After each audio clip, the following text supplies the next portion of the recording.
Shalom, salam sejahtera dalam kasih Tuhan Yesus Kristus.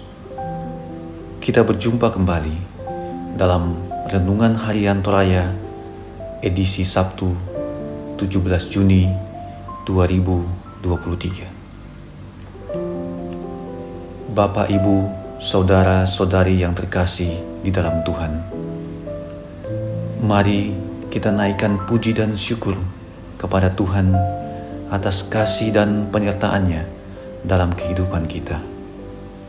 Kita mempersiapkan diri untuk diberkati Tuhan melalui kebenaran firman-Nya.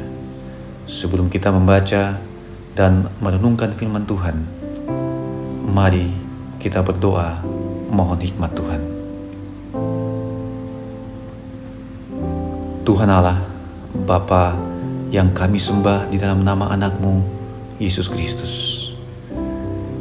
terima kasih atas penyertaan-Mu yang begitu luar biasa dalam kehidupan kami. Terima kasih untuk berkat kesehatan dan kekuatan yang Tuhan berikan.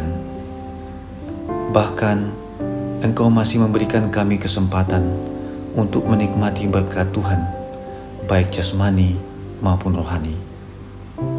Saat ini kami hendak membaca dan merenungkan firman Tuhan. Biarlah Engkau melayakkan kami. Sucikan hati dan pikiran kami. Biarlah hati dan pikiran kami hanya tertuju kepada firman-Mu. Tuntun kami agar bisa memahami maksud dari firman-Mu yang akan kami baca dan renungkan. Dan mampukan kami untuk menjalani kehidupan kami dengan berpedoman pada firman Tuhan. Di dalam nama Yesus Kristus kami berdoa.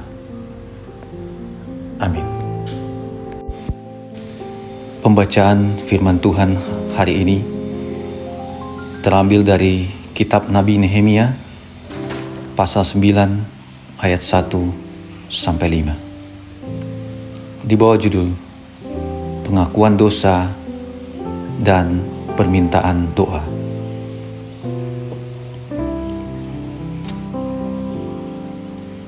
Pada hari yang ke-24 bulan itu, berkumpullah orang Israel dan berpuasa dengan mengenakan kain kabung dan dengan tanah di kepala. Keturunan orang Israel memisahkan diri dari semua orang asing, lalu berdiri di tempatnya dan mengaku dosa mereka dan kesalahan nenek moyang mereka.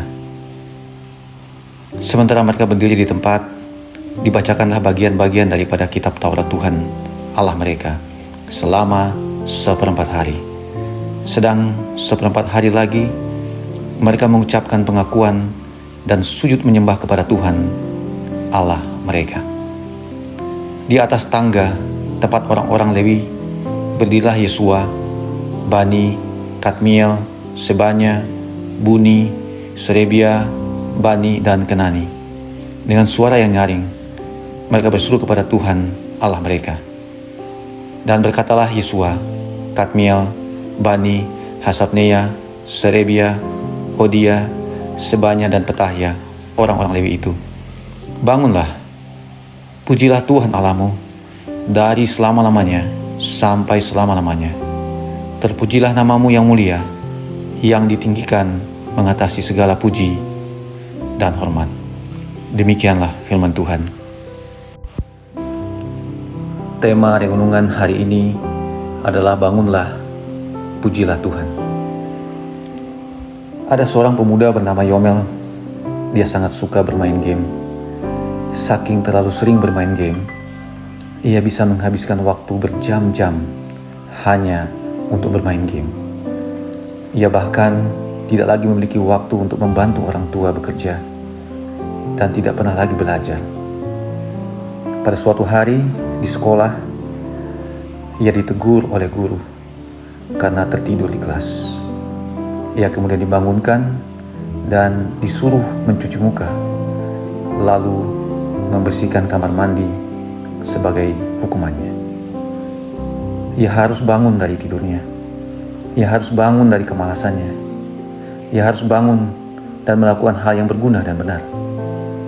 Demikian halnya dengan kehidupan umat pilihan Tuhan. Mereka terlalu asik dengan kehidupan dunia mereka sehingga seringkali mereka melupakan perintah Tuhan. Oleh karena itu, Tuhan mengingatkan mereka melalui Nabi Nehemia.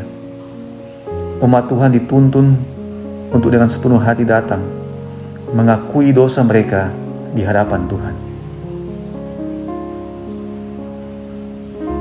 Mereka berkumpul dan berpuasa, serta mengakui kesalahan dan dosa-dosa mereka.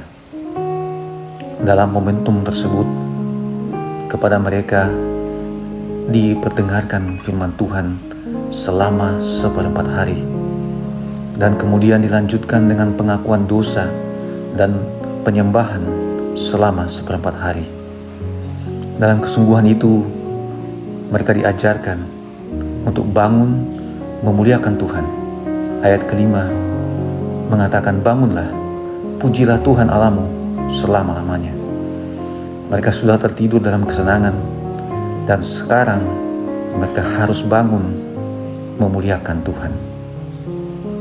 Seperti orang Israel, kita juga seringkali hidup dalam kesenangan kita. Kita lupa untuk mengasihi sesama, bahkan kita tidak mengingat perintah Tuhan. Di samping itu, tugas-tugas pokok yang harus dikerjakan menjadi terbengkalai. Oleh karena itu, bangunlah, tinggalkanlah segala kebiasaan buruk, bertobatlah, dan muliakanlah Tuhan dalam hidup kita. Amin. Kita berdoa. Terima kasih Tuhan untuk firman-Mu. Kiranya apa yang Engkau firmankan bisa tertanam di hati kami masing-masing. Dan Tuhan kuatkan kami untuk melakukan apa yang Engkau firmankan sesuai dengan kehendak-Mu. Biarlah perkataan-Mu menyegarkan jiwa kami, menghidupkan hati yang lemah dan lesu, dan membangkitkan harapan dan kasih. Berkati hidup kami Tuhan, agar kami tetap dapat berkesempatan untuk mendengarkan firman-Mu kembali. Berkati kami di setiap saat, tempat, dan kondisi hidup kami, agar senantiasa kami selalu merindukan dan membutuhkan firman-Mu sebagai pelita kebenaran yang memerdekakan dan penghiburan yang menguatkan. Di dalam nama Tuhan Yesus Kristus, kami berdoa dan mengucap syukur. Amin.